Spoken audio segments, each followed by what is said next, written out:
All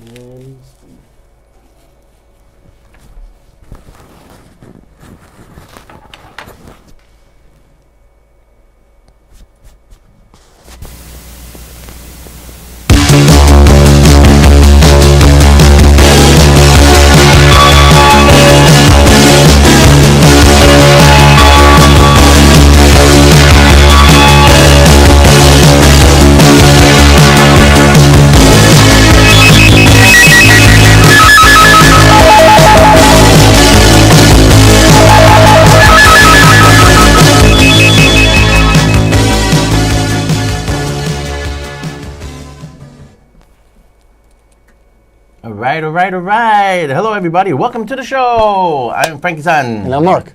Okay. In case you're wondering what's a Frankie-san, is a variation of Frankie, spelled out in Japanese. But anyway, that's a little hint about our Godzilla special coming in March. We're going to be covering some other things in February, mainly Star Trek and Orville, which we're going to hopefully we'll have a little preview at the end of the show. Tonight, we're going to have a couple of quick announcements between me and Mark. Then we're going to have a coverage of the Oscars. Poor Bradley Cooper didn't get nominated for Best Director, okay?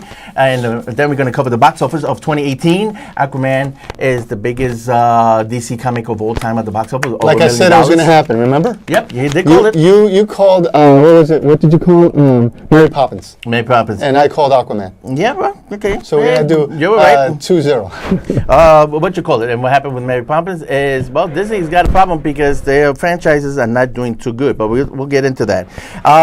And then we're going to open with movie review. Okay, I saw Glass. I hated it. It's one of the worst pictures of the year. I saw Replicas with, yes, our beloved John Wick.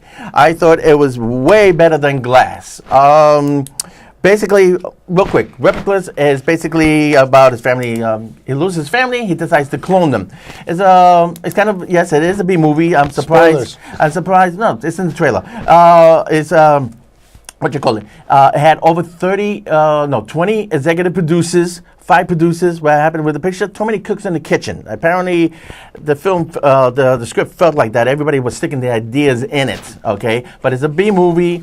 It's not an action flick. It's more like a thriller, and it does have a happy ending. And it does have a little twist to it.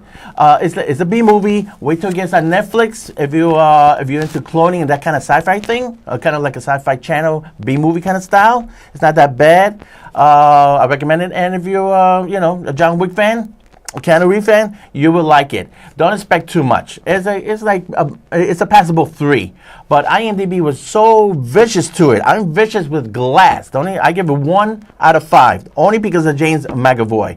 He made the previous movie Split. I thought he was excellent. He's definitely going down the road to get an Academy Award, at least a nomination for Best Actor. James McAvoy made the movie. Bruce Willis was basically walking through it for $1 million for working for 5 days. Glass, I hated it, but you loved it. Yes. I thought it was phenomenal. Remember? Please. I remember telling you this a long time ago. I said that they should have brought back Unbreakable and probably made it into like a series for Netflix. And I was saying this that would work better. That's what I'm saying. It would work better than Netflix, but not for a movie. It would have worked better because in a serial, you have more time to flesh out the characters, to flesh out the stories, and tell you what's really going on. In a smaller thing like a 2-hour movie, they have to give you something real quick, give you action. They have to hit certain speed bumps or certain beats, and they have to hit these beats, and they have to do it under like 2 hours, like Schwarzenegger did. Sly Stallone. He made Cobra, and I said they should remake that. He made Cobra under 90 minutes, so that he could have more showings of it. Yeah. And then he put the beats. He was an intelligent guy, but they said that he kind of ruined the movie because he was so full of himself that even showed on the movie that he was so full of himself that he was playing Stallone. He wasn't playing the character he had to play. But it's a funny movie. You want to see it? Take a look at it. I thought it was good. This is a movie that I'm thinking this is along down the line they have to remake it, right? So going back to Glass, I thought Samuel L. Jackson was incredible. There's a twist to it, but I don't want to ruin it. But just by saying it's a twist, I may have ruined it already. So No, you expect that from Shyamalan. He always has a twist in the right. movie. Well, but I'm saying, to me, I wasn't impressed with the right, twist. right. But so I'm saying the Twist things was you dumb. have to look at is Samuel Jackson and McAvoy. Bruce Willis, like Frank was saying, yeah, he just walked through the movie, but Paycheck. the more interesting, flushed out characters I thought were McAvoy and Samuel L. Jackson. I thought they were great. Sammy was okay. It's McAvoy steals the show. I mean, Split, I knew it was part of the trilogy. I couldn't care less about the story. Just seeing McAvoy being vicious, all of a sudden he's so nice. I say, whoa, man, that's psychopath acting. I thought that's fantastic. Yeah, but that's what I'm saying. It snaps like that. I think when he made the movie, he wasn't expecting to do like a sequel to Unbreakable. I think they wanted him to do a horror film. Right? Right. So he was doing a horror film because I said horror films at that point when Split was coming out were very popular. I think they're still kind of popular because they're said to make money. They're an easy money maker, a horror film. I forgot the company. I forgot the gentleman. I think his name is Blum, and of course, A Quiet Place. He was in charge of that. He's executive producer. That did big. And even though I think you said you didn't like it. No, I loved it. Oh, you did? Yeah, I loved it. Yeah, they're gonna have a sequel to it. Go for it. Yeah. But that's what I'm saying. That was the thing that he was making. They paid him to do a horror film. He was doing a horror film, and then he sort of like sneaked in. Yeah. At the end, he was being sneaky, and then with that, he was able to parlay that, like in gambling, for another movie, a sequel. And says, "Look, I did a trilogy." Yeah, he was sneaky about Smart, it, man. and that was smart. But I still I hated the whole concept. If anything, that shows you that M. Night Shyamalan put a twist to his whole career. Yeah. And then he was able to flesh out, hey, another payday. Well, he was smart. It's called survival in this business. Man. Like I said, okay, I was wrong. I was wrong about Mary Poppins. I said, look, and I've been saying this for years and years. I don't mind being wrong, because because I spent 2 hours of my life. I spent $15, $20 in the pictures just like everybody else. I want to be wrong. I was glad I was wrong about Aquaman. I still enjoy Mary Poppins, and so it was. Still there. No, I loved Aquaman. I saw it twice already. Mary Poppins at once, that was good enough for me. So I don't mind being wrong. To me, I still laugh because the person who's going to have a problem with it is the executive producer at Disney who okayed Mary Poppins thinking they're going to have a brand new franchise. And now people got to be answered to. Is he going to get fired? Somebody's getting fired for Mary Poppins because it's tanking. Me, I laugh at it. I was wrong. Okay, fine. I've been doing it for 30 years. We're going to do another 30 years. The guy who did Mary Poppins, he's going to lose mortgage on his house. No, I thought I'm still laughing about it. I thought the worst mistake was they should have hired an accomplished singer to do that. You disagree with that? But it doesn't matter. No, because you got to remember, the first Mary Poppins, I'm sorry, my head, I don't remember her name. Julie Andrews. Right. She wasn't a well-known name enough. That's why she was doing the Broadway play of what do you call it, My Fair Lady, right? And they pulled her out of that to put an established actress in the movie. So then that movie was in competition with Mary Poppins, and Julie Andrews got on board, and all of a sudden Mary Poppins skyrockets, hits the Oscars, and My Fair Lady is regarded like liked, but it was in the same category because I guess the actress... My Fair Lady still did great as far as nominations and all that stuff. Right, but she didn't win the Oscar, and it's almost kind of a little bit forgettable. I'm sorry. No. It's a great lead-in, because I was going to say something else, so let's lead into the Oscars, okay? Let's start with musicals, okay, real quick. Because right now I'm going to add a lot of trivia along with all these movies. For example, let me go to my other list here. Okay, here we go. Okay, nominations, okay? Let's go Bohemian Rhapsody, 1 Golden Globes, Best Picture, and everything like that. Do you agree or disagree? Not for Best Picture. And here's the reason. The whole timeline was all screwed up. And as far as Best Actor, Rami Malek had not one but 2 different coaches. Believe in that. One was, Freddie Mercury was very flamboyant. He was very, we will rock you, do the microphone stand, That was all coaching by somebody else, not him. Mm-hmm. So he had a lot of training, a lot of coaching as far as his acting. Okay, so I don't agree with that. He had a lot of help. Bradley Cooper opened a bottle of whiskey and he was himself. That's why he got nominated, okay? Let's be realistic. So is that really acting?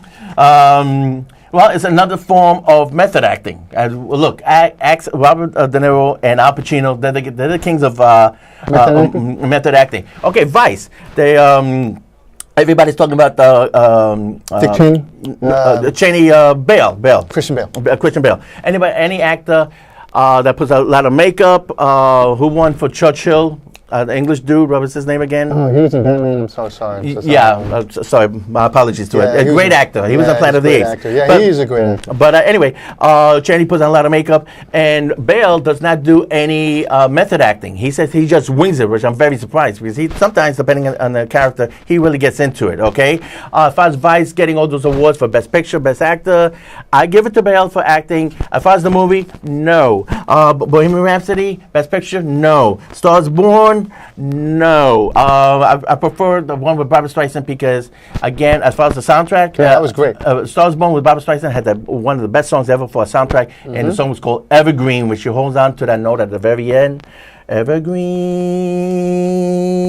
Yeah. You see? If you're gonna, that's one note for a minute. That's classic singing. That's what I believe. If you're gonna do a movie about a musical, how should you could sing?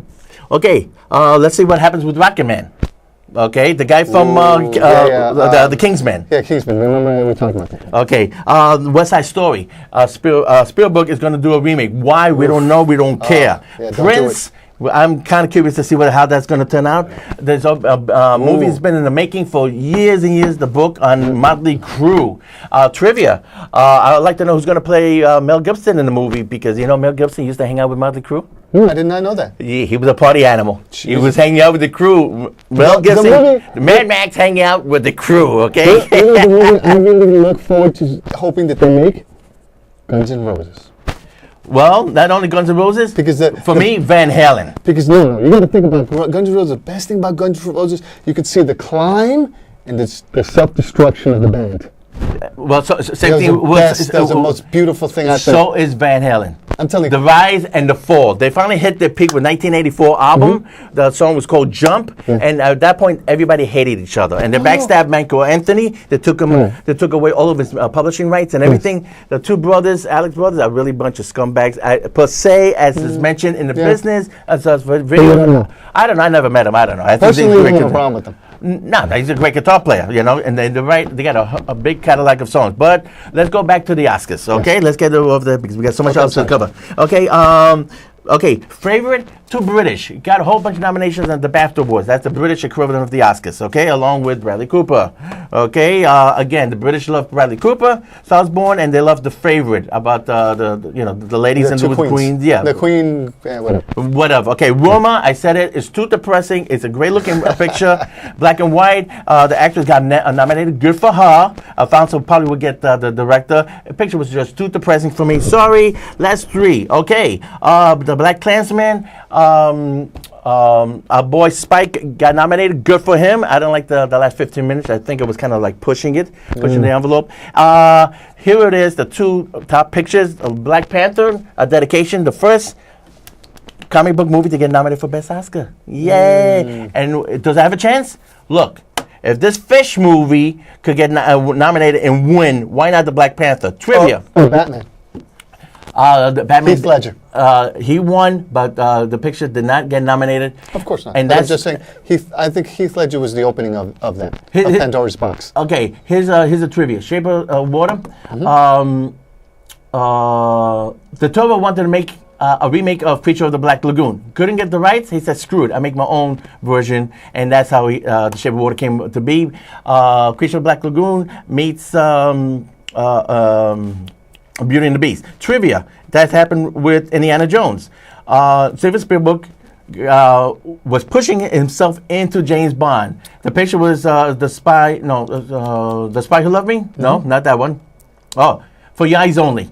He wanted to do the script, and they said, no, you make E.T. movies, you make alien movies, we don't take you seriously at that particular point in time. Oh, you make kids' movies. Yeah, and then so what happened? Lucas said, listen, forget about James Bond, we got our own James Bond. I got an idea for a character called Indiana Jones. The trivia. George Lucas, he wanted to do Flash Gordon. Couldn't get the rights, so he made his own Star Wars. Mm-hmm. That's how this picture came to be. People were asking me, how could this win? I have no idea. I love the Toro. I love the idea. It was just too dark, depressing. Then again, woman might get it because it's dark, depressing. For me, the Oscar should go to The Green Book. Okay, a Goomba in the 50s, right? Who likes black music? That's what it was known at the time. Motown, Aretha Franklin, and all that stuff. Okay, which I can relate. Goomba, yeah, black music. And he protects the black dude. They're going down in the South. The Green Book represents his book. Maybe believe this is a book. And here's parts you can go down to the South, which is okay. But there's other parts. KKK, they don't want to see anybody who's black, okay? That's what the Green Book represents. There's a tour guide to go down to the South back in the 50s with safe areas and not safe areas, anyway. And, of course, the black dude is a piano player. He plays jazz and classical. He writes his own composition, again, which I can relate. So, and it's kind of a dramedy, but there is so many parts. There's a scene that has to do with the fried chicken. You know, for those who have seen the movie know what I'm talking about. Is it going to contract? It says, I need a particular piano, a Steinway piano. If not, I cannot play. They go to a certain location, and Viggo Mortensen playing his bodyguard, looking after him, and said, well, I can't play this piano. He won't be able to play this piano because it's not a Steinway. Guy says, oh yeah, what about it? Something happens, hysterical. There's a scene in the bar. Does he have a gun or not? And then there's a punchline later in the movie. That means the things that happen in the beginning of the movie is the payoff at the end. There's no twist. It has a happy ending. And the best line is Viggo Mortensen's wife at the end. Just says, well, I don't want to spoil it. It's a one line, very simple, very sweet, very cool. And she has the best line at the very end of the movie. Classic picture. I couldn't believe this is the guy who did Something About Mary. Peter Farrelly. Really? Yeah. No. Because it's a straight drama. It's nothing forced about the whole racial tension back then. It's represented, it's mentioned, but it's not in your face. And that's what I liked about it. And it has some funny punchlines in the fun, throughout the whole movie. So I will back up Green Book as the best picture of the year. If not, then give it to the Black Panther, and good luck with the ratings, okay? Forget about the Oscars being 3 hours. Oh, thank goodness. Yeah, about 2 hours? No, they're still going to give it to 3 hours. I wish they, the foreign picture, best documentary, sound editing, put all that in the commercial. Yes. Yeah. Okay. And now we're gonna just before the Oscars show up, we'll go over it one more time, like best directing, writing, whatever. Most people don't care. Let's go to the top 10 worldwide according to Box Office. I'm gonna go right down the line, and he's Mark here is gonna give his comments. Number 1, Black Panther. You're saying it's the top 10 or your top 10? No, this is the top 10 according to Box Office Mojo. I'm using Box Office Mojo's top 10 for 2018. And this is according to Box Office numbers, okay? And Black Panther actually made more money than Avengers. Oh, well.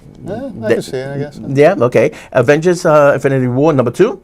Number 3, The Incredibles, number 2. Why? I'm surprised. Why? Yeah, I don't get that. Number 3. This is a funny thing people forget. China numbers are big. I remember when I went to China when The Incredibles came out, it was huge. People loved The Incredibles. So they were willing to see probably Incredibles 2. If anything, they probably pumped up the numbers. Something is it's not right. Yeah. Something fishy. Jurassic World number 2. Basically, talking about beats, is almost a remake of The Lost World.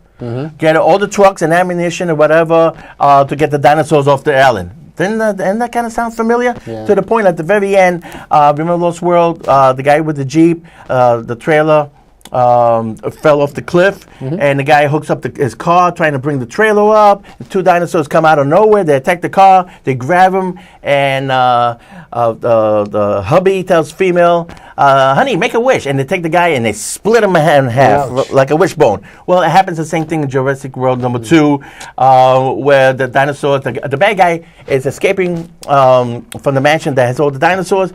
And the 2 dinosaurs meet again. Hey, let's make a wish, honey. And they grab the guy and they split him in half. So you think there's going to be a number 3 or not? They already got plans for number 3 where the dinosaurs are roaming all over the world. Chris Pratt looked like he was just walking through it too. Yeah. It was just a paycheck for him. There's another paycheck. So I got mixed feelings with 2. I love dinosaurs, but the script was kind of like dumb. Okay, so Next, Aquaman. Here's the funny thing, trivia about Aquaman. The guy, believe it or not, this was mentioned when Aquaman came out because at the same time, SpongeBob, the creator, died. Remember that in December? Yes. I didn't realize that SpongeBob, the guy who did, I forgot his name, he was into animation. He was drawing, so he drew SpongeBob, and he was a biologist. He loved the Sea World, believe it or not. That's how he came up with SpongeBob. Animation with his love for the underwater sea life. Yeah, that's great because nowadays even animations get Oscar nominations. So Yeah. that's probably maybe the way to go nowadays. Talking about animation, let me sneak this in there as far as box office. It's not in the top 10, but Spider-Verse got nominated. Yes. It won Golden Globe. It got nominated for Best Animation for Oscar. Yes. Do you know The Island of Dogs too? Okay, that too. Stop motion. That one, which I think prefer. that one should definitely win. But Spider-Verse had 3 more different Spider-Mans in it, and because of the budget, they pulled them out. I didn't realize that. Believe that. Hollywood Reporter, folks. Yeah, remember Deadpool? He says, it looks like we can only afford 3 X-Men. I love that line. Next one, Venom. Ooh, that was great. I loved it. Most critics said, and the people who weren't into that type of movie weren't into it. But Tom Hardy, I thought it was very apt. To me, he's sort of like my second coming of Nicolas Cage. One glad for Tom Hardy. He's an actor who's not afraid to hide his face. Yeah, that's good. And he played Bane, and who's this guy? He played Bane. Really? A lot of people cannot put the connection together. Yeah. Bane wasn't good for him. But now he's got his own franchise, and it paid off. They're actually gonna have 2 and 3. They're writing the script, so good for Tom Hardy. Good for him. Next one, Bohemian Rhapsody, number 7. Number 8, talk about back to back. Mission Impossible Fallout. Yeah. The studio was so happy. They're gonna Chris McQuarrie, who did the movie. He also did Live, Die, Repeat. Yes. I can't wait for that sequel. Why not? That's on hold because the studio agreed with Tom Cruise. Let's make let's make the next Mission Impossible back to back. No, it's going to be number 7, 8, and 9, and 10. They're going to have the next 2 Mission Impossible film back to back. No, but I'm saying, what's the next mission going to be in space? No, I think Fast and Furious is going to outer space. Yeah, but Tom Cruise is not going to space? Not yet. Oh, shoot. That's when you know he's jumped the shark. Yeah. There's 2 things they always say. You either jump the shark, like they talk about Fonzie and Happy Days, or I really think the show jumped the shark when Fonzie put on the leather jacket. Once he put on the leather jacket, he was no longer an ordinary human being. He was a guy with superpowers. Yeah. And then all of a sudden, Richie's brother disappears. Where the hell did he go? He had an older brother, and they disappeared, and it stops becoming the Happy Day show. It becomes a Fonzie show once he has a leather jacket. Well, lazy writing. There you go. But it worked with the ratings. Number 9, Deadpool 2. And Deadpool 3 is going to happen. Really? Yep, it's going to be rated R. Because of Venom? No, because before the transition happens with Disney taking over Fox, there's a window of about 8 to 12 months. So they can squeeze Deadpool number 3 rated R before Disney puts his final stamp on the Fox products. Hopefully they throw a lot of more expletives in the movie just to justify their R rating. They can go anywhere with this franchise. I mean, and the bottom of the top 10, we have Fantastic Beasts. Really? Yeah, worldwide. Oh, probably worldwide. I can see because that. It's big in Asia loves it. England. It made over $50 million over there. Bunch of dilts. Yep. Sorry, England, but wake up. Yeah, and then of course on the bottom 15, I put Ant-Man, and believe it or not, Solo did pretty good. We never talked about Solo, did we? I think we did. I think I did. I said... I wasn't here at that time, yeah. Yeah, I think I said, I don't know why they had to do it. It's like they had to explain each and everything that gave him a mystery. It's sort of like if they took the Indiana Jones film and say, hey, you want to know everything about this man's life and what made him what he is? Not really. Okay, we'll tell you about it. Yeah, Indiana Jones and the Chronicles. Young Indiana Jones on TV. Remember that? Yeah. That was it's awful. Like, we're going to tell you where he got that cut and that scar because that's the first time he uses the bullwhip.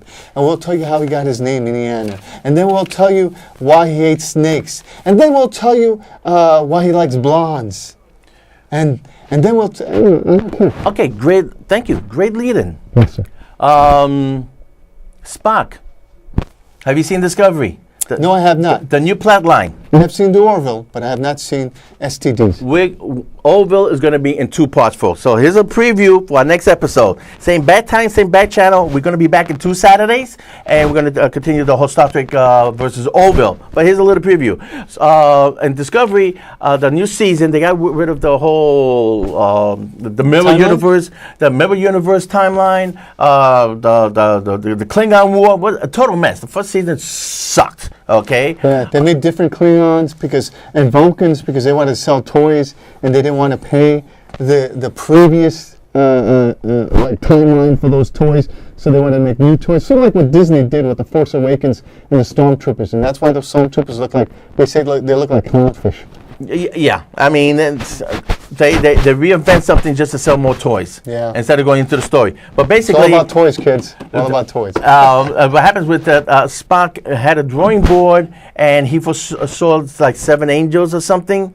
So it's like 7 little dots they're going after. Pike takes over the Enterprise because his Enterprise is being fixed. So he takes over the new ship. He's the new captain for now. And apparently Spock disappeared. Apparently he sees a psychiatrist and he grows a beard. That is not my Star Trek, okay? I mean, we still got a problem with Michael, a girl named Michael, okay? The whole second season is starting off to a bad start. I mean, I like the idea of Captain Pike being in charge, but again, Spock with a beard, for me, Discovery is part of the Kevin timeline. That's the only way I can see it and accept it. But it's not Star Trek canon. So F you. Orville, we loved Orville. Yeah. Little trivia. Yes. The second episode everybody had a problem with. When the porn episode. Yes. You can imagine. That was, believe it or not, it was left over from the first season. They couldn't clear it exactly the way Fox was a little bit scary about it. Yeah. And so, because the young girl, what's her name, with the superpowers, the real cute one, she left the show. It's like something weird. And I was saying, speculation was that, I was telling you that when a character becomes too popular and other characters are there sometimes is probably some kind of coup d'etat where they try to force that other character out of there. And I'm thinking that she probably became too popular. For the other established actors who have been in the business longer than she has, probably didn't like it, and they said, she's got to go. No, that's one of the rumors. That's a rumor. That's just a rumor. The other rumor that she was actually seeing Seth MacFarlane. That didn't work out. Yeah. This is YouTube rumors, folks. Okay, we're just going by YouTube. Okay, the videos. And the other one that she was getting already a better offer for other things, and she already got a contract to do another TV show, but she's being highlighted. Maybe it was a career move. We don't know. Yeah, but anyway, but the people don't understand. This is one of my speculation. I think that she was popular because she was so much like the superhero character on the show. So what's wrong with that? It promotes the show. Right, you need a character. I know. Nobody liked the characters in Discovery. Right, Everybody hated every freaking character on that show. I'm just saying that's why it probably made it popular, made her popular on the show, because she had those powers. Not because who she was. And if she goes somewhere else, I don't think she's going to have the same kind of popularity. She's not going to. It's not going to be live, laugh, die, repeat. Oh, we have 20 minutes. We gotta wrap it up. Oh, you mean 20 seconds? Yeah, 20 seconds. Sorry. Anyway, same bad time, same bad channel. We'll be back in 2 weeks, and we're gonna start it with the continuation. Watch on YouTube. Subscribe, like. It's YouTube Videoland Express.com. Please like. And that's about it. We'll see you in 2 weeks. Thanks for tuning in, everybody. Adios. See you next time. Okay, we squeeze everything in there. Ta-da! We didn't get to mention this though. Oh, but no, we'll do it. We're going to start with this here. Why is Orville so popular? Because he's getting everybody who worked on the Next Generation on his show. Not like Discovery. Ooh. Okay. Ta-da.